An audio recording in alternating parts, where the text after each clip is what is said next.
In our last episode, we focused on the dusty streets of St. Elmo, but today our journey takes us somewhere much less accessible.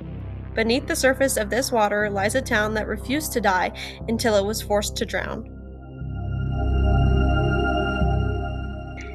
I'm Sydney Richardson. Welcome back to Echoes of the West. Today we are exploring the town of Sopris, Colorado. While most ghost towns are reclaimed by the mountains, Sopris was reclaimed by progress. It's a site that perfectly illustrates the cultural shifts and resource struggles of the American West.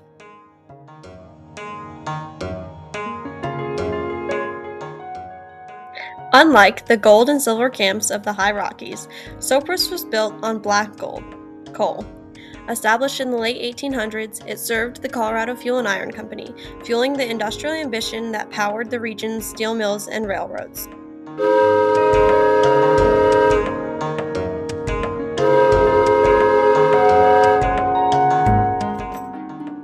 To understand what lies beneath us, we have to take a look at the footprint of a town built for utility. Before the valley was flooded, Sopris was a densely packed industrial community.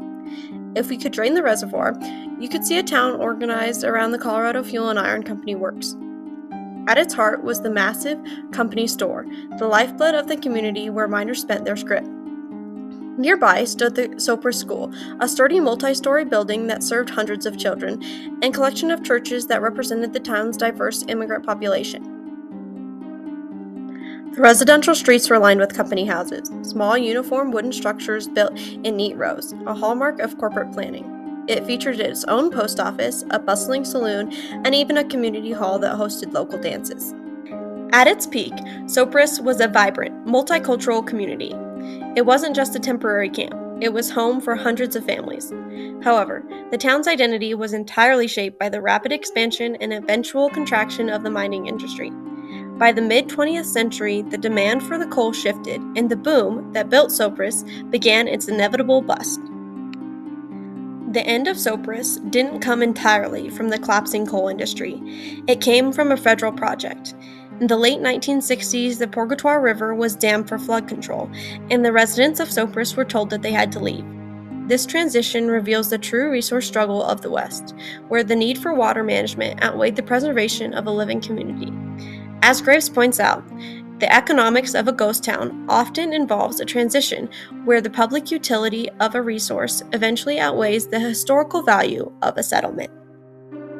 The human element here is kind of depressing. Families who had lived here for generations watched as their homes were demolished or moved to higher ground. Today, the foundations of the company store, the school, and the homes are still down there, preserved by the very water that displaced them. Sopris remains an essential historical landmark, even if it is invisible to the eye. Whether it is a mine being picked dry or a valley being flooded for a reservoir, the result is the same. Only memories and foundations are left behind. Thank you for joining me on this episode of Echoes of the West. Next time, we're heading to the High Plains to find the fading footprints of Fondus. I'm Sydney Richardson. Thanks for watching.